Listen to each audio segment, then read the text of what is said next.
everyone, this is Dhananjay Singh. Welcome to Arts Study Made Easy. As you know that we have started a World History Series जिसमें हम लोग आज एक नए chapter को start करने जा रहे हैं जिसका नाम है 30 year war and treaty of Westphalia, यानी कि 30 वर्ष तक यूरोप में युद्ध चला था। उस युद्ध के बारे में हम लोग देखेंगे क्यों हुआ था, कैसे हुआ था, और उस युद्ध को समाप्त करने के लिए एक ट्रीटी साइन की गई थी जिसको वेस्टफेलिया का ट्रीटी कहा जाता है।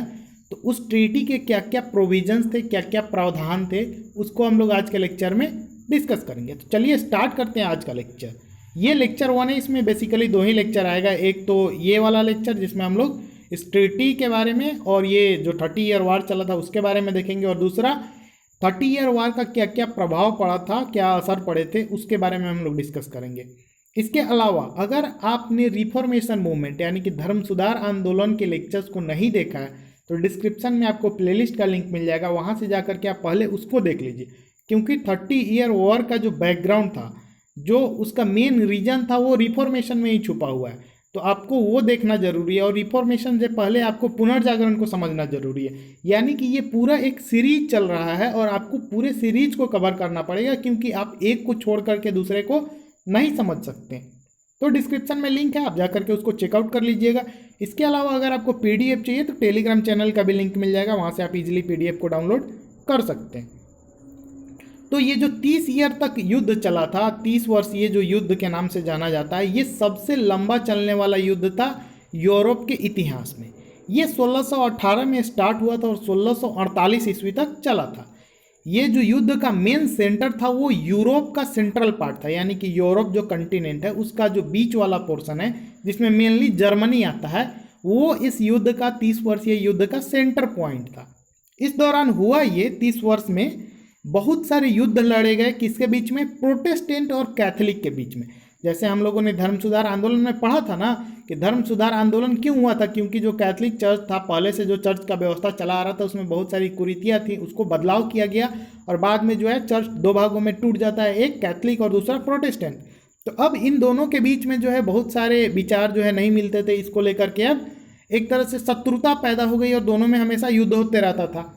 लेकिन सिर्फ धार्मिक कारण ही नहीं था, प्रोटेस्टेंट और कैथोलिक के बीच जो युद्ध हुआ जिसको 30 वर्षीय युद्ध, तो 30 वर्षीय युद्ध में सिर्फ यही रीजन नहीं था धर्म से रिलेटेड, इसके अलावा भी बहुत सारे रीजन थे, जिसमें से एक जो मेनली रीजन था वो 2 डायनेस्टी था, एक हैब्सबर्ग और दूसरा बर्बन। तो इन 2 डायनेस्टीज यानी कि ये जो 2 वंश थे, इनके बीच में आपसी रंजिश था, आपसी जो दुश्मनी था, ये भी एक कारण था इसका।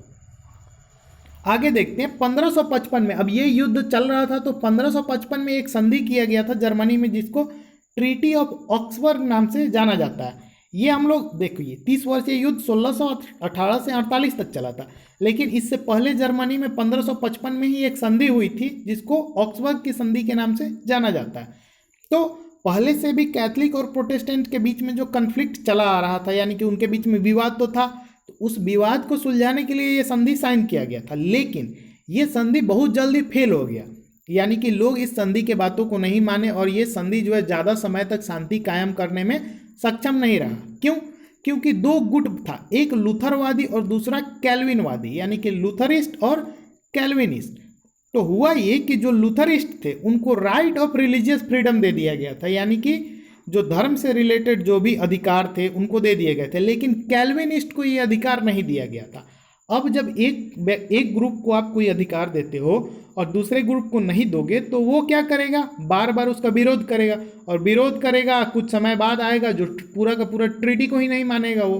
तो उस ट्रीटी के प्रोविजंस का धीरे धीरे जो है वायलेशन स्टार्ट हो गया, यानी कि उसके बातों को अब नज़रअंदाज किया जाने लगा, उस ट्रीटी के बातों को अब कोई मानता ही नहीं था। चर्च ने क्या किया इस दौरान?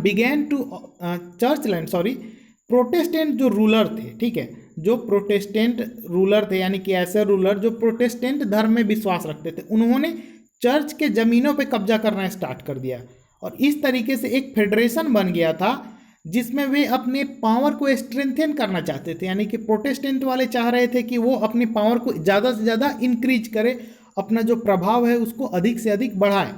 इसी बीच होता ये है कि प्रोटेस्टेंट के रेस्पॉन्स में, यानी कि ये जो काम कर रहे थे प्रोटेस्टेंट, उसको चुनौती देने के लिए कैथोलिक ने भी एक लीग बना लिया मैक्समिलन के अंडर में, ठीक है। इसमें अब इस तरीके से क्या होने लगा, यूरोप में गुटबाजी स्टार्ट हो गया, यानी कि एक गुट बन गया प्रोटेस्टेंट का और दूसरा ग्रुप बन गया मैक्सिमिलियन के लीडरशिप में कैथलिक का। अब दो गुट बन गए तो दोनों में आपसी रंजिश होनी तय थी। अब ये सब तो बैकग्राउंड हो गया, लेकिन इमीडिएट कॉज क्या था 30 ईयर वॉर का? आपसे एग्जामिनेशन में भी पूछा जा सकता है कि 30 वर्षीय युद्ध का जो इमीडिएट कॉज था वो क्या था। तो 30 वर्षीय युद्ध का इमीडिएट कॉज था जो होली रोमन एम्पायर था, यानी कि जो पवित्र रोमन साम्राज्य था, वो अपने पोजीशन को कंसोलिडेट करना चाह रहा था, यानी कि अपनी स्थिति को और सुदृढ़ करना चाह रहा था। इनफैक्ट एक बोहेमिया में स्ट्रगल चला सक्सेशन का, यानी कि वहाँ पे कौन राज करेगा बोहेमिया में, तो प्रोटेस्टेंट और कैथलिक फॉलोअर्स के बीच में फेस टू फेस एक स्ट्रगल चला, युद्ध चला, और यही जो रिजल्ट हुआ वो ये जो सक्सेशन चला स्ट्रगल का, तो स्ट्रगल चला सक्सेशन का, क्या बोल रहा हूँ मैं, तो इसी में जो है ये 30 ईयर का वॉर का मेन कॉज बन गया, इमीडिएट कॉज बन गया। इसका रिजल्ट ये हुआ कि यूरोप में चारों तरफ जो है अफरा तफरी का माहौल हो गया, पूरा यूरोप का जो सिस्टम था वो गड़बड़ हो गया था, वहाँ पे चारों तरफ कन्फ्लिक्ट ही कन्फ्लिक्ट हो रहे थे, युद्ध हो रहे थे, मतलब पूरा अराजकता फैल गया था यूरोप में। फाइनली जो है 1648 में एक परमानेंट पीस जो है सेटलमेंट जो है साइन किया जाता है, इस्टेब्लिश किया जाता है यूरोप में, जिसको ट्रीटी ऑफ वेस्टफेलिया के नाम से जाना जाता है। अब इस ट्रीटी ऑफ वेस्टफेलिया के क्या क्या प्रोविजंस थे उसको हम लोग देखेंगे। तो ये जो कुछ प्रोविजन है इसको आप लोग ध्यान में रखिएगा। तो सबसे पहला तो वही ट्रीटी है, तो जो कैथलिक थे और प्रोटेस्टेंट थे उनके बीच में जो है समझौता कर दिया गया हुआ कि भाई आज से लड़ना बंद कर दो। तो इसके बाद से 30 वर्षीय युद्ध जो है पूरी तरह से समाप्त हो गया था। दूसरा, हॉलैंड और स्विट्जरलैंड जैसे देश को स्थापित कर दिया गया, यानी कि इनको एक तरह से ग्रांट दे दिया गया, ये लोग जो है स्थापित एक अपने आप में एक कंट्री के रूप में स्थापित हो गए। हॉलैंड का नाम बदल करके अब नीदरलैंड कर दिया गया। इसके अलावा territorial division of Europe was done, यानी कि यूरोप का जो है क्षेत्रीय विभाजन कर दिया गया। इसके तहत क्या हुआ, तो फ्रांस को एल्जेक वाला क्षेत्र और स्वीडन को बाल्टिक तट पे अधिकार दे दिया गया, यानी कि फ्रांस को एल्जेक दिया गया और स्वीडन को बाल्टिक कोस्ट का जो एरिया है उसको दे दिया गया, उसको चाहे जैसे यूज करना हो वो कर सकता है।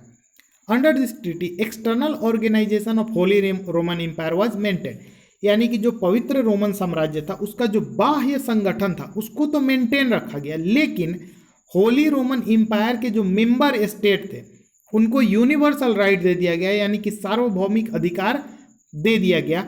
इसके अंतर्गत इस अधिकार के अंतर्गत ये हुआ कि वे लोग अब चाहें तो अपना डिसीजन ले सकते थे जब चाहे कि कब उनको वार में जाना है और कब पीस में जाना है, यानी कि शांति से रिलेटेड या युद्ध से रिलेटेड कोई भी डिसीजन उनके member state Holy Roman Empire के जो मेंबर स्टेट थे वो खुद से ले सकते थे। ये इस ट्रीटी का सबसे बड़ा प्रोविजन था।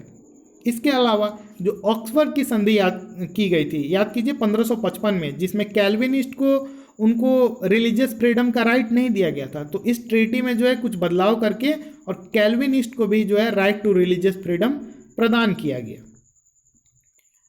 अब क्या होता था, जो रिलीजियस कोर्ट होते थे उस समय में, जो धार्मिक जो कोर्ट होता था उसमें कैथलिक और प्रोटेस्टेंट जजेस का नंबर संख्या जो है बराबर नहीं होता था। हमेशा पहले से क्या था ना, कैथलिक का राज चला आ रहा था एक तरीके से, तो प्रोटेस्टेंट को हर जगह जो है थोड़ा कम अधिकार दिया गया था, इसी को लेकर के बवाल हुआ था। तो अब क्या होने लगा, अब दोनों जगह जो है सबको बराबर कर दिया गया इस ट्रीटी के माध्यम से, ऐसा आप समझ सकते हैं।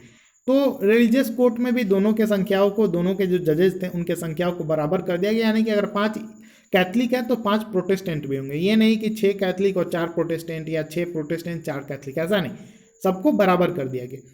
इसके अलावा जो आखिरी प्रोविजन था कि 1624 ईस्वी तक जिसका अधिकार था प्रॉपर्टी ऑफ चर्च पे, यानी कि चर्च का जहाँ जहाँ जमीन था तो उस संपत्ति पे जिसका अधिकार था उसको स्वीकृत कर दिया गया, यानी कि बोला गया कि 1624 तक अगर ये लैंड इनका है तो उन्हीं का रहेगा, किसी और का है तो जिसका है मतलब उसी का रहेगा, उसमें कोई चेंजेस नहीं किया जाएगा। लेकिन उसके बाद में हुए परिवर्तनों को अमान्य कर दिया जाएगा, यानी कि 1624 के बाद अगर कोई उस ज़मीन को हड़पा है या कोई किसी भी तरीके से उसको टेक ओवर किया है तो उसको जो है क्या किया जाएगा, निकाल दिया जाएगा या नलीफाई कर दिया जाएगा, उसको अमान्य करार दिया जाएगा।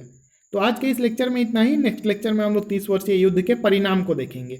अगर आपको लेक्चर अच्छा लगा होगा तो लाइक कर दीजिएगा, चैनल पे नए तो सब्सक्राइब कर लीजिएगा। मिलते हैं जल्दी ही नेक्स्ट लेक्चर में। Thank you so much for watching, stay tuned with us.